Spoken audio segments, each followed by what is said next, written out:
الحمد لله نحمده ونستعينه ونستغفره ونؤمن به ونتوكل عليه ونعوذ بالله من شرور أنفسنا ومن سيئات أعمالنا من يهده الله فلا مضل له ومن يضلله فلا هادي له ونشهد أن لا إله إلا الله وحده لا شريك له ونشهد أن سيدنا وشفيعنا ومولانا محمدا عبده ورسوله صلى الله عليه وعلى آله وصحبه وبارك وسلم تسليما كثيرا كثيرا. أما بعد، قال الله تبارك وتعالى في القرآن المجيد: وأعوذ بالله من الشيطان الرجيم، بسم الله الرحمن الرحيم. شهر رمضان الذي أنزل فيه القرآن هدى للناس. وقال تبارك وتعالى: يا أيها الذين آمنوا كتب عليكم الصيام كما كتب على الذين من قبلكم لعلكم تتقون. صدق الله العظيم. عن أبي هريرة رضي الله تعالى عنه قال: قال رسول الله صلى الله عليه وسلم: الإيمان بضع وسبعون شعبة، أفضلها قول لا إله إلا الله، وأدناها إماتة الأذى عن الطريق، والحياء شعبة من الإيمان، أو كما قال النبي صلى الله عليه وسلم. محترم دینی ماں بہنوں، اللہ تبارک و تعالی کا ہم پر بڑا فضل و کرم ہوا کہ اللہ تبارک و تعالی نے اس سال کا ہم سب کو رمضان عطا فرمایا.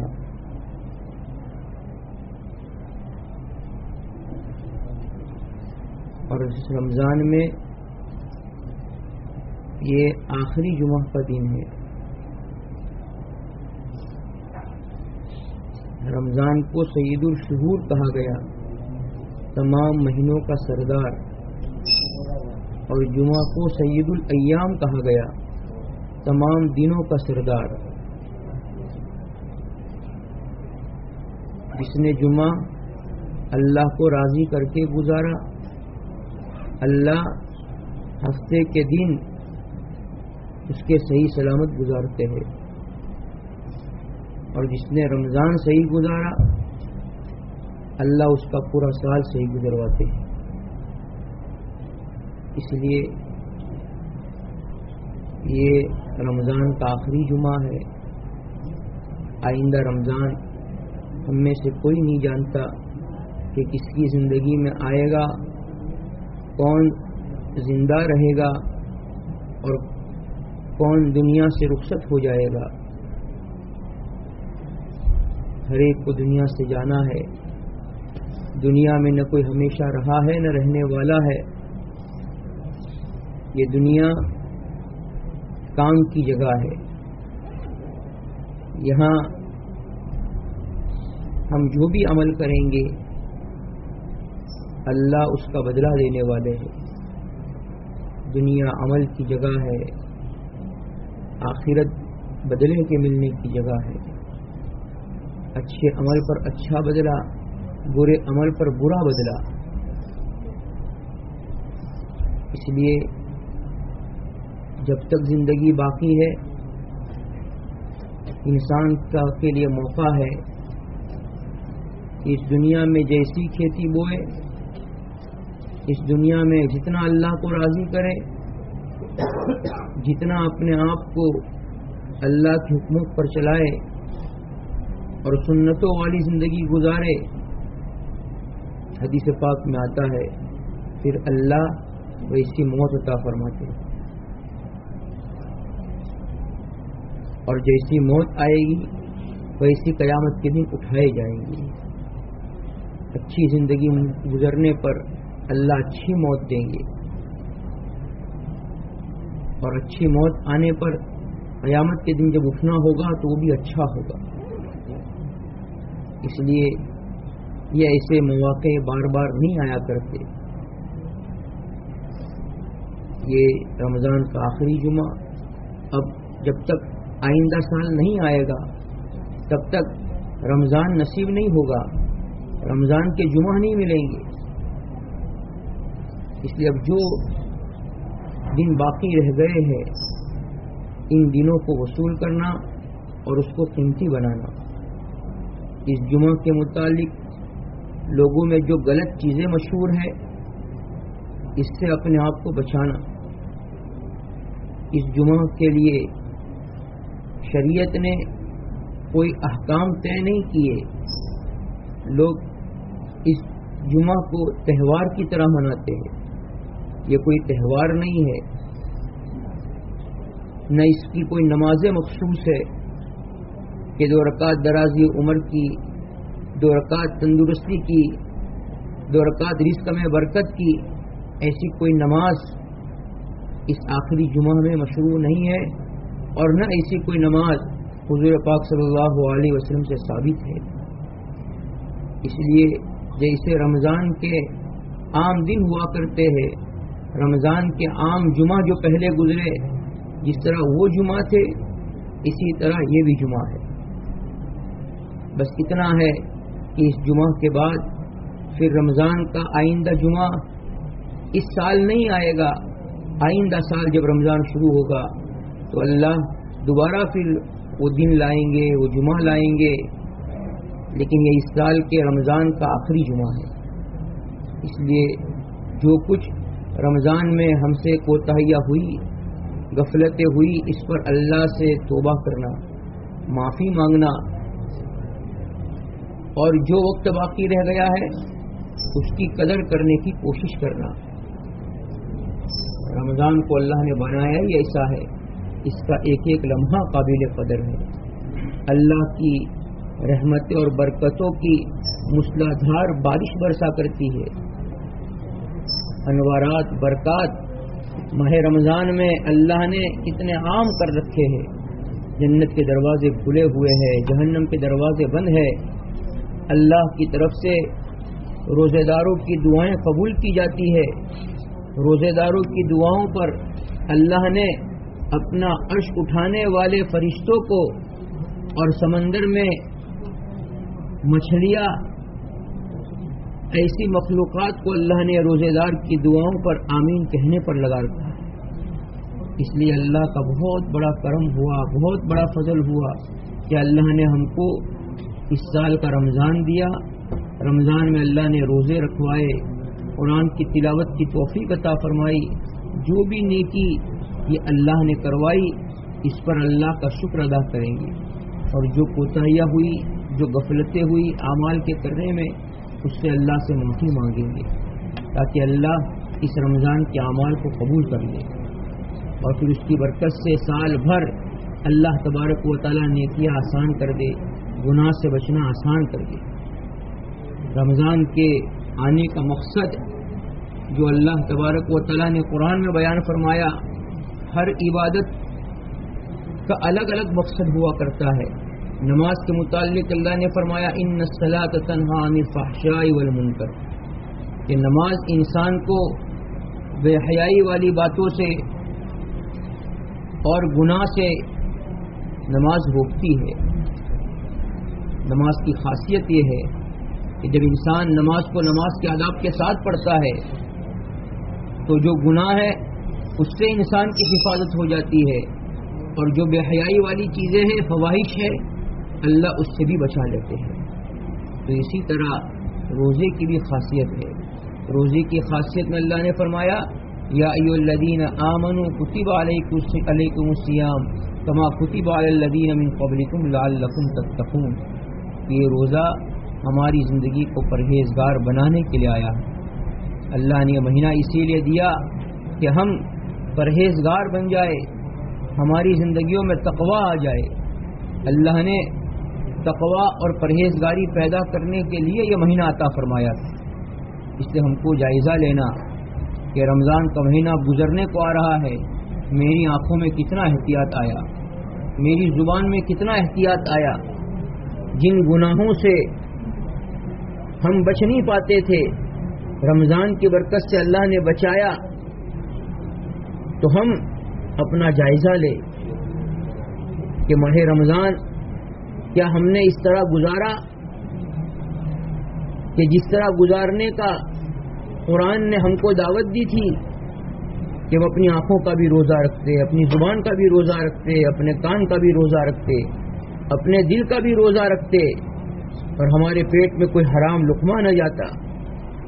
اگر اس طرح گزارا تو اللہ کا شکر ادا کریں گے، اور اگر ایسا نہیں گزرا تو اللہ سے توبہ استغفار کریں گے۔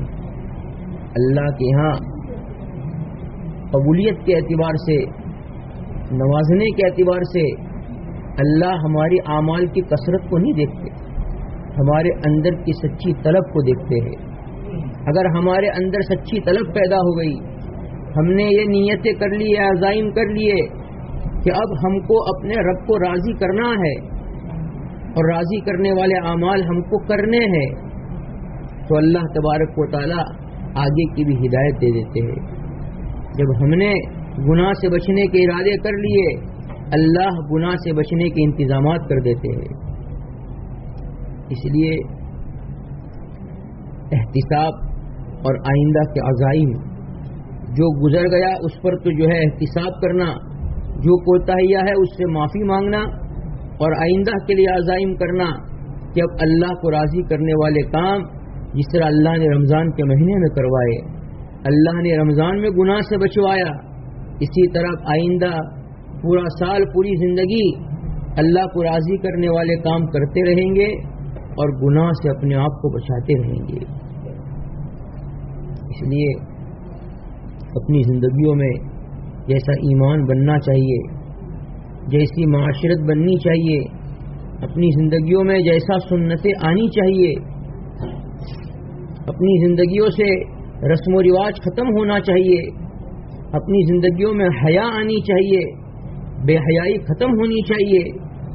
جو نیکی والے کام ہیں وہ نیکی والے کام انسان کی زندگی میں آئے، اور گناہ والے کام سے انسان اپنے آپ کو بچائے۔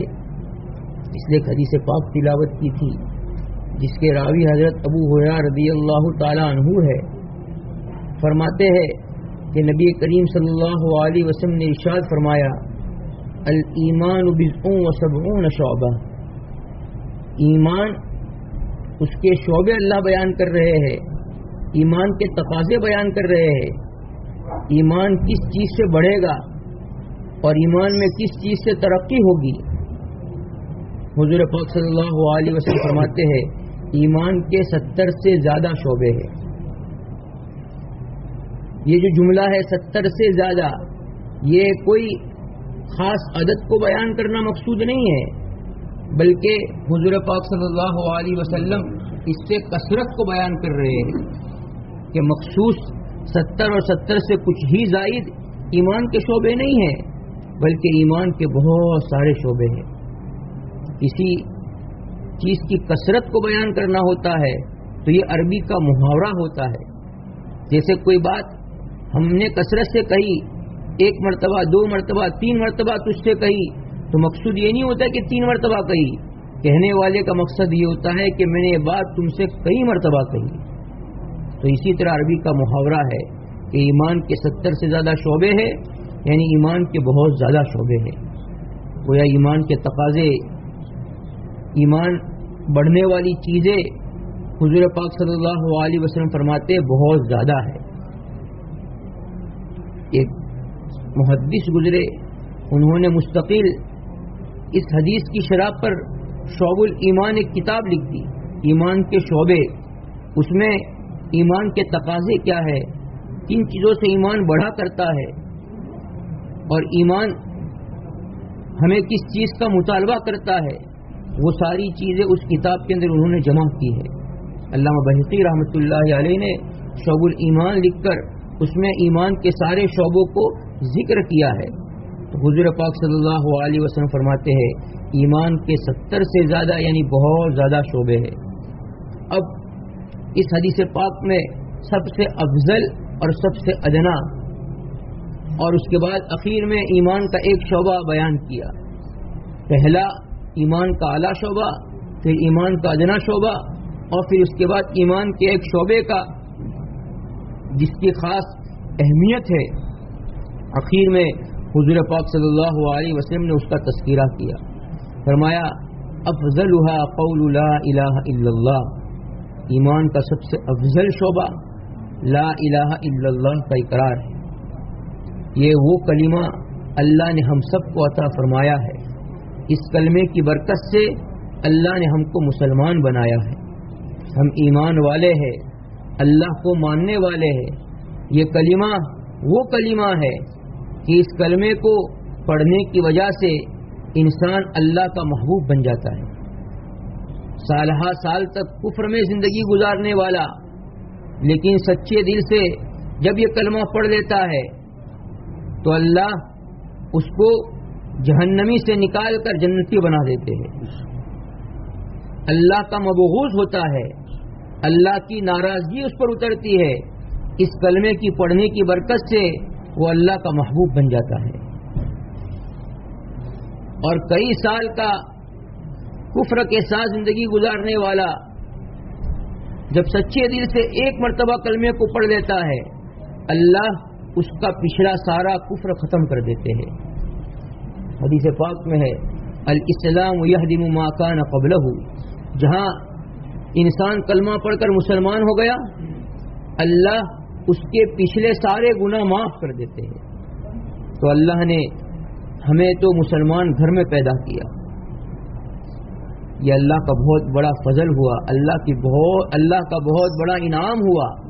اگر ہم دوسروں کے گھروں میں پیدا ہوتے جو اللہ کو نہ ماننے والے ہوتے تو ہدایت اگر اللہ نے مقدر نہ کی ہوتی تو بجائے ہم اللہ کے حکم کو پورا کرنے کے غیر اللہ کی عبادت کرتے. ہماری یہ پیشانی غیر اللہ کے سامنے جھکتی. اللہ کا فضل ہوا، اللہ کا احسان ہوا کہ اللہ نے شرک سے بچا کر، اللہ نے کفر سے بچا کر ہمارے لیے ایسے گھر کا انتخاب کیا کہ جو گھر مسلمان کہلاتا تھا، جو گھر اللہ کی پہچان رکھتا تھا، جس گھر میں اللہ شریعت اور سنت پر عمل کرنے کا جذبہ تھا. یہ اللہ کا فضل ہوا، اللہ کا انعام ہوا. اس لیے سب سے افضل کلمہ لا الہ الا اللہ ہے. ایسے واقعات ہے کہ اس کلمے کی پڑھنے کی برکت سے اس نے کوئی عمل نہیں کیا ہے اور اللہ نے اس کو جنت میں پہنچا دیا ہے. ایک چرواہا اسود نامی تھا. غزوہ خیبر کا موقع ہے. حضور پاک صلی اللہ علیہ وسلم یہودیوں کے قلعے کا محاصرہ کیے ہوئے ہیں. جب اللہ تبارک و تعالیٰ نے مسلمانوں کو فتح دے دی، وہ قلعے پر غالب آ گئے، مسلمان جیت گئے، اللہ نے ان کو کامیابی دے دی. تو اسود نامی چرواہا جو یہودیوں کی بکریاں چرایا کرتا تھا، اس نے جب دیکھا کہ یہ صحابہ اور یہ مسلمان یہاں جمع ہے اور قلعے کا محاصرہ کیے ہوئے ہیں، تو اس کے دل میں خیال آیا کہ جا کر پوچھنا چاہیے یہ لوگ یہاں کیوں آئے ہیں، ان کے جمع ہونے کا مقصد کیا ہے. چنانچہ وہ چرواہا جب اس قلعے کے پاس پہنچا تو مسلمانوں سے پوچھا تمہارے یہاں جمع ہونے کا مقصد کیا ہے اور تمہارا سردار کون ہے، میں اس سے ملنا چاہتا ہوں. صحابہ نے کہا ہمارے سردار فلاں جگہ فلاں خیمے کے اندر تشریف رکھتے ہیں، آپ جاؤ، آپ سے ملاقات ہو جائے گی.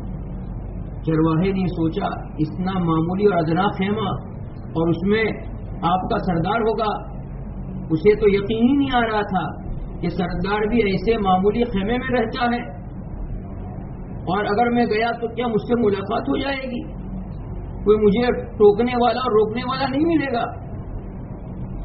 تو صحابہ نے کہا ہاں اسلام کی یہ تعلیم ہے سادگی کے ساتھ زندگی گزارنا. تنعم، عیش و عشرت، فیشن اور فضول خرچیاں یہ سب انگریزوں کی ایجادات ہے، یہ سب غیروں کی ایجادات ہے. اسلام سنتیں سکھاتا ہے، اسلام زندگی میں سادگیاں اپنانے کو سکھاتا ہے. سادگی میں برکت ہے، فضول خرچی نہیں ہے، فیشن نہیں ہے. اسی طرح رسم و رواج سے بھی حفاظت ہے. اس لیے حضور پاک صلی اللہ علیہ وسلم نے زندگی گزارنے کا جو پیارا طریقہ، چاہے کھانے میں ہو، پہننے میں ہو، سونے میں ہو، شادی بیاہ میں ہو، خوشی میں ہو، غمی میں ہو، وہ جو طریقہ آپ صلی اللہ علیہ وسلم کے ذریعے سے امت کو ملا، اللہ نے اس میں برکتیں رکھی ہے. کیسے کیسے وعدے کیے گئے. حدیث پاک میں آتا ہے من احب سنتی فقط احبنی، جس نے میری سنت سے محبت کی اس نے مجھ سے محبت کی، اور جس نے مجھ سے محبت کی کل جنت میں میرے ساتھ ہوگا. تو یہ اسلام نے جو زندگی ہم کو دی، سنتوں والی سادگی والی زندگی، اس سادگی والی زندگی میں پریشانیاں بھی نہیں ہیں اور طرح طرح کے مطالبے بھی نہیں ہیں، اور اللہ نے اس میں عافیت اور سکون رکھا ہے. اس کی وجہ سے اللہ کی روزی پر قناعت نصیب ہوتی ہے. اور اگر ہم دوسروں کی مالداری کو دیکھیں، دوسروں کے مال و متاع کو دیکھیں، دوسروں کی اچھی گاڑیاں، دوسروں کے اچھے مکان اور دوسروں کے فیشنیبل لباس کو دیکھیں تو ہمیں جو زندگی کا سکون تھا وہ سکون ختم ہو جاتا ہے. اس لیے جس حال میں اللہ نے ہم کو رکھا، اللہ جیسا کھلا رہے ہیں، جیسا پلا رہے ہیں، جیسا پہنوا رہے ہیں، اس پر اللہ کا شکر ادا کرنا.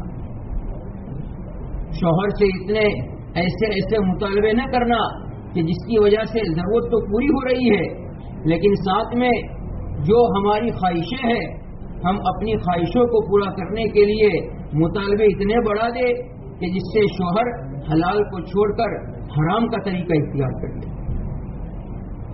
اللہ نے سادگی میں عافیت رکھی ہے، سکون ہے، اطمینان ہے. ایک حدیث پاک میں حضور پاک صلی اللہ علیہ وسلم نے فرمایا جس نے میری سنتوں کا اہتمام کیا اللہ اس کا 4 طریقے سے اکرام فرمائیں گے. المحبت فی قلوب البررہ، اللہ نیک لوگوں کے دلوں میں اس کی محبت پیدا کریں گے. اگر ہم نے سنتوں والی سادگی والی فیشنوں سے بچ کر زندگی گزاری، فیشن کی کوئی انتہا نہیں ہے، سنت کی ایک انتہا ہے. کھانے کا یہ طریقہ مخصوص طے ہے. فیشن ایک پوری ہوئی دوسری نئی بازار میں آ جاتی ہے، وہ پوری کی تیسری بازار میں آ جاتی ہے، اس کی کوئی انتہا نہیں ہے. اس کے پیچھے جتنا پیسہ لگایا جائے، جتنا مال خرچ کیا جائے، جتنا وقت خرچ کیا جائے، ساری چیزیں برباد ہوتی ہے. اس لیے اپنی زندگیوں میں سادگی لانا، سنتیں لانا. اللہ کے نبی صلی اللہ علیہ وسلم نے اس پر کیسے کیسے وعدے کیے ہیں. نیک لوگوں کے دلوں میں اللہ محبت پیدا کریں گے، برے لوگوں کے دلوں میں اللہ رعب پیدا کریں گے. وَالْهَيْبَةُ فِي قُلُوبِ الْفَجَرَةِ، برے لوگوں کے دلوں میں اللہ رعب پیدا کریں گے. اور فرمایا وَالسَّعَةُ فِي الرِّزْقِ، اللہ روزی میں برکت عطا فرمائیں گے. اور چوتھا فرمایا وَالثِّقَةُ فِي الدِّينِ، اللہ دین میں ثابت قدمی عطا فرمائیں گے. اس لیے ہمیں اپنی زندگیوں کا جائزہ لینا، اور ایسے ایسے واقعات لکھے ہیں کہ اگر ہم نے سادگی چھوڑی، سنتیں چھوڑی تو اللہ کی نعمتوں کی ناشکری پیدا ہو جاتی ہے. ایک واقعہ لکھا، ایک عورت تھی، شوہر نے اس کے سارے تقاضے پورے کر دیے تھے، ساری ضرورتیں پوری، گھر کی ذمہ داریوں کی طرف شوہر کی توجہ تھی. ایک مرتبہ جب شوہر گھر میں داخل ہوا تو بیوی نے شکوہ شکایت شروع کر دی کہ تم تو میری ضرورتیں پوری نہیں کرتے، تم میرے پسند کا لباس لا کر نہیں دیتے. اپنے مطالبے شروع کر دیے. تو شوہر نے پوچھا گھر میں ہم دونوں کے علاوہ کوئی تو رہتا نہیں ہے، کوئی تیسرا گھر میں آیا تھا. تو بیوی نے کہا ہاں ایک عورت آئی تھی. اس عورت کے لباس کو دیکھ کر، اس کی بات چیت کی وجہ سے جو آج تک شکر والی زندگی تھی، وہ شکر والی زندگی ختم ہو کر زبان پر ناشکری آ گئی. اس لیے کہ ہماری ملاقاتیں، ہمارا ملنا جلنا، ہمارا اٹھنا بیٹھنا، اس میں کپڑوں کے تذکرے، زیورات کے تذکرے، اللہ نے جو دے رکھا ہے اس پر قناعت آنے کے بجائے یہ فیشن اور یہ نیا کپڑا مارکیٹ میں آیا ہے. اللہ نے ہمیں کپڑے دیے ہیں، ہماری ضرورتیں پوری ہو رہی ہے، لیکن اس بہن نے کہہ دیا فلاں دکان میں ہے، فلاں جگہ میں ہے، فلاں بازار میں ہے، اب وہ گھر پر ہے نہیں، تو اس کو لانے کے لیے اب شوہر کے سامنے ناشکری ہے. اور اللہ نے جو نعمتیں اب تک دی تھی اب تک ننگا نہیں رکھا. بدن پر اللہ نے لباس دیا تھا، شوہر کے ذریعے سے اللہ وہ ضرورت پوری کر رہے تھے، لیکن وہ عورتوں کی ملاقات پر جس کپڑے کی وہ ایڈورٹائز کر کے گئی اور جس دکان کا پتہ بتا کر گئی، اب اندر جذبات، اب یہ چیز میرے گھر پر آنی چاہیے، میرے بدن پر آنی چاہیے.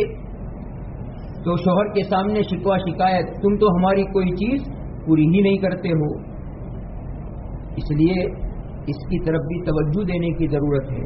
اللہ نے ہماری جو ضرورتیں پوری کر رکھی ہے اس پر اللہ کا شکر ادا کریں گے.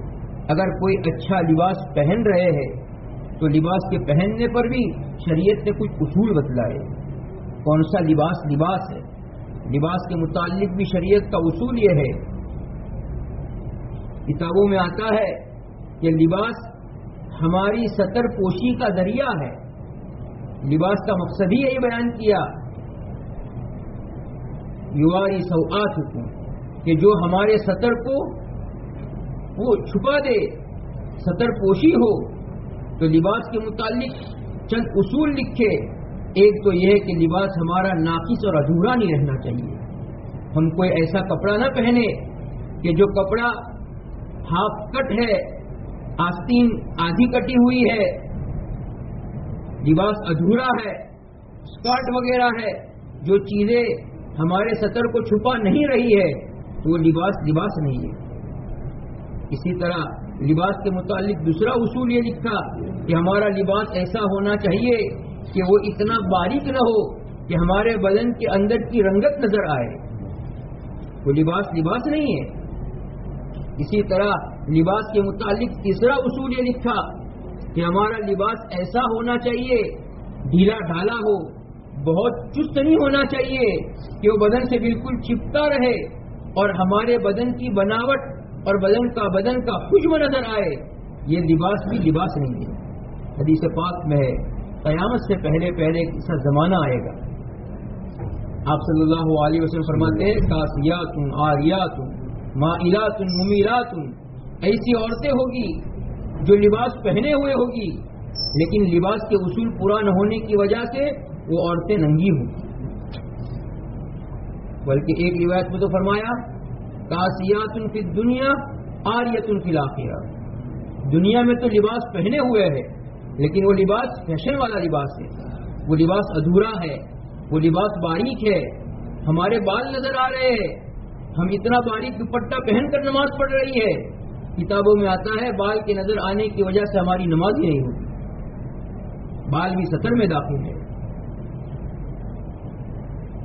تو حضور پاک صلی اللہ علیہ وسلم نے فرمایا کہ جو عورتیں ایسا لباس پہنے گی دنیا میں کہ جو لباس شریعت کی نگاہ میں لباس نہیں ہے، تو فرمایا عاریۃ فی الآخرہ، یہ عورتیں آخرت میں ننگی ہوگی. اور آگے فرمایا مائلات ممیلات، ایک زمانہ آئے گا عورتیں مردوں کو اپنی طرف مائل کرنے والی اور ان کی طرف مائل ہونے والی. اور فرمایا ان کے بالوں پر ان کی کوہان کی طرح وہ اپنے بال کا موڑا بنائے گی، خوشبوئیں لگا کر نکلے گی. حضور پاک صلی اللہ علیہ وسلم فرماتے ہیں یہ عورت جنت میں تو کیا داخل ہوگی، جنت کی خوشبو بھی نہیں سونگھ سکے گی. اس لیے جو ایمان کے تقاضے ہیں اس کو پورا کرنے کا اہتمام کرنا. تو وہ اسود چرواہا جب گیا حضور پاک صلی اللہ علیہ وسلم سے ملاقات ہوئی تو پوچھا آپ کس چیز کی دعوت دیتے ہیں, آپ کیا پیغام لے کر آئے ہیں؟ حضور پاک صلی اللہ علیہ وسلم نے فرمایا ہمارا پیغام یہ ہے کہ تم ایک اللہ کی عبادت کرو, اللہ کے ساتھ کسی کو شریک نہ کرو. اس چرواہے نے کہا اگر میں نے ایمان قبول کر لیا تو پھر میرے کیا تقاضے اور کیا حقوق ہوں گے؟ حضور پاک صلی اللہ علیہ وسلم نے فرمایا ایمان کے تقاضے اور ایمان کے حقوق جو ہے ہم آپ کو بتلاتے ہیں. یہ ایمان قبول کر لینے کے بعد 5 وقت کی نمازیں فرض ہے, صاحب نصاب پر زکوٰۃ فرض ہے, جو اسلام کے حقوق تھے وہ بیان کیے. چرواہے نے کہا میں تو کالا کلوٹھا بدصورت ہوں, میرے بدن سے بدبو آ رہی ہے, اگر میں نے اسلام قبول کر لیا تو آپ میرے ساتھ کیا کریں گے؟ حضور پاک صلی اللہ علیہ وسلم نے فرمایا ہم تم کو سینے سے لگا لیں گے, اللہ تمہاری بدبو کو ختم کر دیں گے, اللہ تمہاری سیاہی کو سفیدی میں بدل دیں گے. جب چرواہے نے یہ سنا کہ اسلام اتنی اخوت اور اتنی محبت کا اور بھائی چارے کا درس دیتا ہے کہ یہ مجھ جیسے کالے کلوٹے کو اور بدبودار کو اپنے سینے سے لگا لیں گے, اس نے حضور پاک صلی اللہ علیہ وسلم کے سامنے کلمہ پڑھا اشہد ان لا الہ الا اللہ واشہد ان محمدا عبدہ ورسولہ, مسلمان ہو گیا. اب کہنے لگا بتاؤ مجھے اب کیا کرنا ہوگا؟ کوئی نماز کا وقت تھا نہیں کہ اس سے نماز پڑھوائی جاتی, کوئی رمضان کا مہینہ تھا نہیں کہ اس سے روزے رکھوائے جاتے.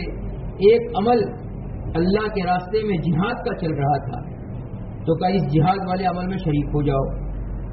تو کہا یہ بکریا جو میرے پاس ہے اس کا کیا کرنا؟ آپ صلی اللہ علیہ وسلم نے فرمایا یہ جو مالک کیے پہلے ان کو واپس کر کے آؤ. حالانکہ جن کے ساتھ جہاد ہو رہا تھا انہی کی بکریا تھی, آپ چاہتے تو لے سکتے تھے, واپس نہیں کر سکتے تھے, لیکن آپ صلی اللہ علیہ وسلم جس امانت کا درس دینے کے لیے آئے تھے, اس چرواہے کے پاس یہ امانت تھی, تو کہا پہلے بندوں کے حقوق ہے اس لیے جاؤ پہلے ان کو واپس کر کے آؤ. واپس کر کے وہ آیا, جہاد میں شریک ہو گیا, یہاں تک کہ شہید ہو گیا. حضور پاک صلی اللہ علیہ وسلم جہاد سے فارغ ہو جانے کے بعد جب آپ کا معمول تھا کہ آپ ہر ایک کے پاس جاتے, کون کون شہید ہوا, کون زخمی ہوا, حضور پاک صلی اللہ علیہ وسلم سب کا معائنہ کرتے. چنانچہ ساروں کا معائنہ کرتے کرتے صحابہ ایک لاش کے پاس جمع تھے. آپ صلی اللہ علیہ وسلم پہنچے, پوچھا کیا بات ہے, کیوں جمع ہو؟ تو کہا یہ وہ لاش ہے جس کو ہم میں سے کوئی نہیں پہچانتا ہے. حضور پاک صلی اللہ علیہ وسلم نے جب دیکھا تو کہا آپ لوگ اس کو نہیں جانتے ہو, میں اس کو جانتا ہوں. یہ وہ شخص ہے جس نے کوئی سجدہ نہیں کیا, جس نے کوئی روزہ نہیں رکھا, لیکن میں دیکھ رہا ہوں کہ اللہ نے اس کو جنت الفردوس عطا فرمایا, اور اللہ نے اس کی بدبو کو مشک اور عنبر سے معطر کر دیا, اور اللہ نے اس کے بدن کی سیاہی اور کالے پن کو اللہ نے سفیدی سے بدل دیا. تو ایمان اللہ کی وہ نعمت ہے. کوئی نماز نہیں پڑھی, کوئی روزہ نہیں رکھا, کوئی اللہ کے راستے میں خیرات نہیں کی, ایک جہاد کے عمل میں شریک ہوا, شہید ہو گیا, اللہ نے ایمان کے بعد اس کو قبول کر دیا. اس لیے یہ جو کلمہ اللہ نے ہم کو عطا فرمایا ہے اس سے ہمارا ایمان بننا چاہیے. ایمان بننے کا مطلب کیا؟ اللہ کے وعدوں پر یقین, اللہ کے احکام پر عمل کرنے کا جذبہ, جئیں گے, مریں گے, زندگی گزاریں گے اللہ کے حکموں کے مطابق. ہماری خوشی غمی زندگی کا ہر شعبہ ہم اللہ کو مان کر, اللہ کی مان کر, نبی کی سنتوں کے ساتھ زندگی گزاریں گے. خوف بھی اللہ کے علاوہ کسی کا نہیں ہونا چاہیے. حضور پاک صلی اللہ علیہ وسلم ایک مرتبہ آرام فرما رہے تھے, دیکھا جب آنکھ کھلی تو ایک تلوار کھولے ہوئے تلوار لیے ہوئے حضور پاک صلی اللہ علیہ وسلم پر حملہ کرنا چاہتا ہے. کیا کہہ رہا ہے؟ بتاؤ تم کو مجھ سے کون بچائے گا؟ حضور پاک صلی اللہ علیہ وسلم نے کیا جواب دیا؟ فرمایا اللہ بچائے گا. جہاں اللہ کا کہنا تھا سامنے والے کے بدن پر کپ کپی طاری ہو گئی، اس کے ہاتھ سے تلوار چھوٹ گئی. حضور پاک صلی اللہ علیہ وسلم نے اپنے ہاتھ میں لی اور کہا بتاؤ اب تم کو مجھ سے کون بچائے گا؟ تو وہ تو جانتا تھا آپ کے اخلاق کو، تو اس نے کہا آپ کے علاوہ مجھے کوئی بچانے والا نہیں ہے. تو حضور پاک صلی اللہ علیہ وسلم کے دل میں اللہ کے علاوہ کسی کا خوف نہیں. کیا فرمایا اگر میری موت کا وقت مقرر ہوگا تو میری موت آ کر رہے گی، اور اگر میری موت کا وقت مقرر نہیں ہے تو چاہے 1000 لوگ تلوار لے کر آ جائے پھر بھی مجھے موت نہیں آ سکتی ہے. یہ ہے ایمان. اس لیے اپنے دلوں میں ایمان کو پختہ کرنا، اور ایمان پختہ ہوگا ایمان کے اعمال سے، اللہ کے حکموں کے پورا کرنے سے، سنتوں والی زندگی گزارنے سے. اور دوسرا فرمایا وہ ادناہا اماطۃ الاذی عن الطریق، اور ادنا شعبہ راستے سے تکلیف دینے والی چیزوں کو ہٹا دینا. معاشرت کا اصول یہ ہے اس طرح زندگی گزارے کہ ہماری ذات سے کسی کو تکلیف نہ پہنچے. ہمارے چوراہے، ہماری گلیاں سب صاف نظر آنی چاہیے. یہ کیا بات ہے؟ مسلمان کیلا کھاتا ہے، چھلکا کھڑکی سے باہر پھینک دیتا ہے. مسلمان کے چوراہے، مسلمان کی گلیاں کہیں تو روٹی کے ٹکڑے ہیں، کہیں تو چاول کے دانے ہیں. جو اناج اور جو اللہ نے رزق دیا ہے اس کے ساتھ بھی یہ ناقدری ہے. مسلمان کی پہچان نہیں ہے کہ مسلمان گندا رہا کرتا ہے. مسلمان کے گھر گندے ہوتے ہیں، مسلمان کے آنگن گندے ہوتے ہیں، مسلمان کی سوسائٹیاں اور مسلمان کے رہنے کی جگہ اور مسلمان کے نیچے کے جو ہے راستے یہ سب گندے ہو اور اس میں کچرا پھینکا جائے اور دوسروں کے لیے تکلیف کا ذریعہ بنے، یہ مسلمان کی پہچان نہیں. حضور پاک صلی اللہ علیہ وسلم نے فرمایا نظفوا افنیتکم، تم اپنے آنگن کو صاف ستھرا رکھو. اسلام صفائی سکھاتا ہے، صفائی کو اعلیٰ ایمان قرار دیا. اس لیے ایسی تکلیف دینے والی چیزیں ہیں اس سے بھی اپنے آپ کو بچانا، اور جو ہے راستے میں اگر کوئی تکلیف دینے والی چیز ہے تو اس کو ہٹا دینا. جس طرح ہٹانا نیکی ہے، ڈالنا یہ گناہ ہے.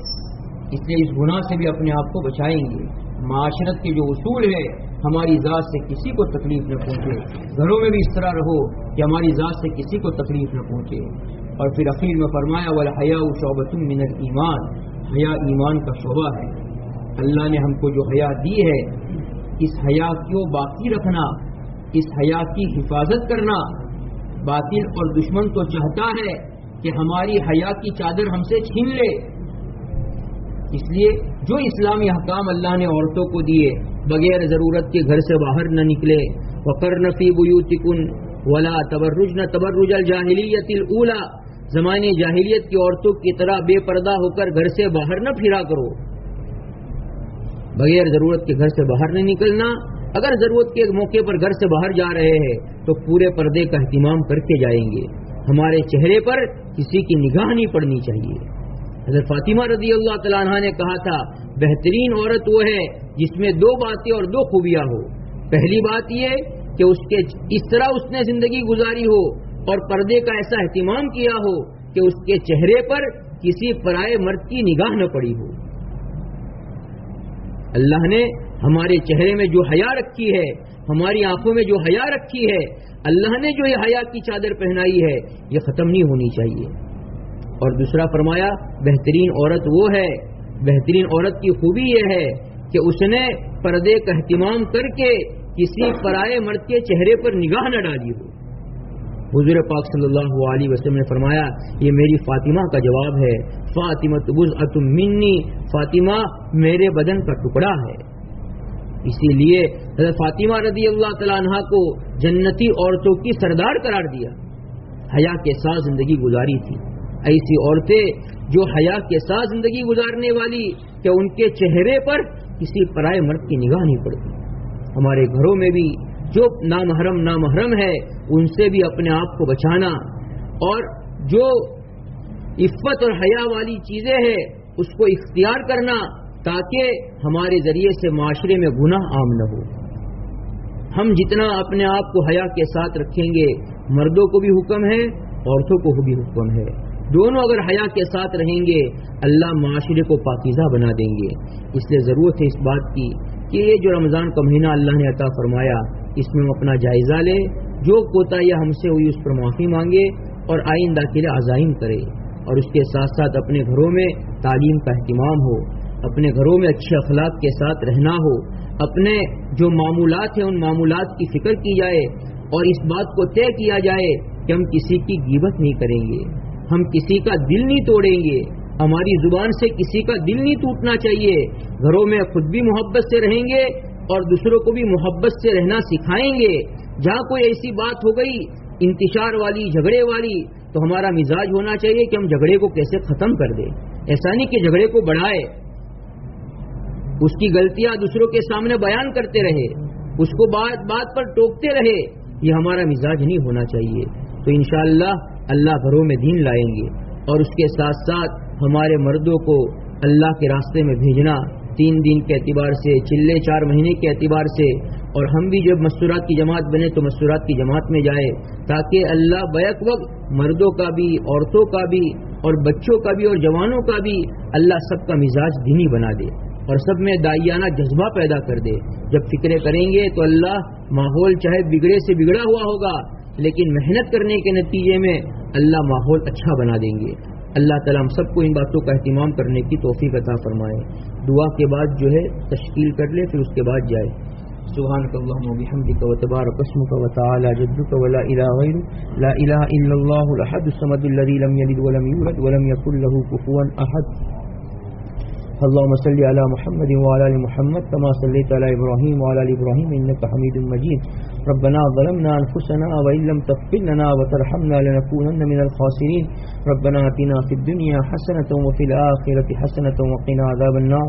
ربنا لا تزغ قلوبنا بعد إذ هديتنا وهب لنا من لدنك رحمة إنك أنت الوهاب۔ رب ارحمهما كما ربياني صغيرا۔ ربنا هب لنا من ازواجنا وذرياتنا قرة اعين واجعلنا للمتقين اماما۔ اللهم سلمنا لرمضان وسلم رمضان لنا وسلمه لنا متقبلا۔ اے اللہ تمہارے گناہوں کو معاف فرما، اللہ ہم گنہگار ہے، خطا کار ہے، سیاہ کار مجرم ہے، اے اللہ آپ نے رمضان جیسا مبارک مہینہ عطا فرمایا، اے اللہ جو غفلتیں، جو سستیاں، جو گناہ ہم سے ہوتے رہے اور آج تک ہو رہے ہیں، اے اللہ تو سارے وہ گناہ معاف فرما دے، ہماری وہ غفلتیں معاف فرما دے۔ اے اللہ آئندہ رمضان کس کی زندگی میں آتا ہے ہم میں سے کوئی نہیں جانتا، اے اللہ جو دن باقی رہ گئے ہیں اس کی خوب قدر کرنے کی توفیق عطا فرما۔ اللہ ہم سب کو صحت، قوت، عافیت، سلامتی، حلال برکت والی روزی عطا فرما۔ اے اللہ ہماری ماں بہنوں کو جمع ہونے کو قبول فرما، ہمارے کہنے سننے کو قبول فرما۔ اے اللہ ہر ایک کے دلوں میں جذبات ہے، اے اللہ ہر ایک چاہتا ہے کہ ہم اپنے آپ کو دیندار بنائے، دین پر چلتے رہے۔ اے اللہ تو ہماری ان عورتوں کے جذبات کو بھی قبول فرما۔ اے اللہ ہماری بے دینی کو دینداری میں تبدیل فرما دے، اے اللہ ہماری بے دینی ختم فرما دے، اے اللہ ہماری ضلالت اور گمراہی اور معصیت اور اے اللہ گناہ والی زندگی، اے اللہ اس سے سچی پکی توبہ نصیب فرما۔ اے اللہ آئندہ کی زندگی آپ کی اطاعت و فرمانبرداری والی، آپ کی اطاعت اور طاعت اور عبادات والی، آپ کی رضا والی گزارنے کی توفیق عطا فرما۔ اے اللہ ہم میں سے جو بیمار ہے سب کو شفا، صحت، تندرستی عطا فرما، جو مقروض ہے ان کے قرض کی ادائیگی کی غیب سے شکل صورتیں پیدا فرما، جو بے روزگار ہے ان کو حلال برکت والے روزگار عطا فرما۔ اے اللہ جو بے گھر ہے ان کو گھر عطا فرما، جو بے سہارا ہے ان کو سہارا عطا فرما۔ اے اللہ جو جس پریشانی میں مبتلا ہے عافیت کے ساتھ ان کی وہ پریشانیاں دور فرما دے۔ اے اللہ ماں باپ اپنے گھروں میں اپنے بچوں کی شادیوں کو لے کر پریشان ہے، اللہ نیک صالح جوڑے نہیں مل رہے ہیں، اللہ ان کو نیک صالح جوڑے عطا فرما کر ان کے نکاحوں کو آسان فرما دے۔ اے اللہ بہتر سے بہتر جوڑے مقدر فرما دے۔ اے اللہ نکاح کے بعد کی زندگی خوشگوار بنا دے۔ اے اللہ آپس میں خوب محبتیں، اے اللہ آپس میں خوب یا اللہ الفت اور اللہ ایک دوسرے کے حقوق کی ادائیگی کے ساتھ رہنا نصیب فرما۔ ہر ماں باپ چاہتے ہیں میری بیٹی ایسے گھر میں جائے کہ اس کا گھر جنت بن جائے، اے اللہ ماں باپ کی تمنائیں پوری فرما، اے اللہ ایسا گھر یا اللہ بیٹی کو عطا فرما، اے اللہ ایسی جگہ کے رشتے عطا فرما کہ اللہ دنیا ہی میں اس کو اور اس کے ماں باپ کو سکون مل جائے، اے اللہ ذہنی اطمینان نصیب ہو جائے، بچی کو لے کر اللہ ماں باپ پریشان نہ رہے، اے اللہ ایسے داماد عطا فرما، ایسی ساس عطا فرما، ایسا سسر عطا فرما، اے اللہ ایسا گھر کا مزاج بنا دے کہ اللہ ہر ایک سکون اور اطمینان کے ساتھ رہنے والے بن جائے۔ ماں باپ کے دل سے دعائیں نکلے کہ میرے بیٹی کو اے اللہ آپ نے کتنا اچھا گھر دے دیا، اے اللہ ایسی جگہ اللہ نکاح آسان کر دیجئے، اے اللہ بے نکاحی جوڑوں کو نیک صالح جوڑے عطا فرما دیجئے، اور اے اللہ بے اولادوں کو اولاد دے دیجئے، نافرمان اولاد کو فرمانبردار بنا دیجئے، ماں باپ کی آنکھوں کی ٹھنڈک بنا دیجئے۔ اے اللہ یہ رمضان کی جو چار کچھ گھڑیاں باقی رہ گئی ہے اللہ اس کی خوب قدر کرنے کی توفیق عطا فرما، اے اللہ ہمارے کسی گناہ کی وجہ سے ہم کو محروم نہ فرما، جبرائیل کی بد دعا اور نبی کا آمین کہنا اے اللہ اس کا مستحق بننے سے ہماری حفاظت فرما، اے اللہ رمضان کو اے اللہ ہمارے میں مغفرت کا، رحمت کا، جہنم سے آزادی کا مہینہ قرار دے کر اے اللہ ہمیں اور پوری امت کو اے اللہ رحمت اور مغفرت کا حقدار بنا دیجئے، جہنم سے سب کو آزاد فرما دیجئے، اے اللہ آج تک کی زندگی اے اللہ تو اپنی اے اللہ جو نافرمانیاں ہوئی اسے معاف فرما کر آئندہ کی زندگی آپ کی فرمانبرداری والی گزارنے کی توفیق عطا فرما، ہم سب کو اپنے گھر کی عمرہ اور حج کی حاضری عطا فرما، اے اللہ ہر دینی کام کرنے کا جذبہ عطا فرما، ہمارا مزاج داعیانہ بنا دے، ہمارے گھر کے ہر فرد کو چاہے مرد ہو یا عورت، چھوٹا ہو یا بڑا، سب کو نمازی، دیندار، سنتوں کا اہتمام کرنے والا، اچھے اخلاق کے ساتھ زندگی گزارنے والا بنا کر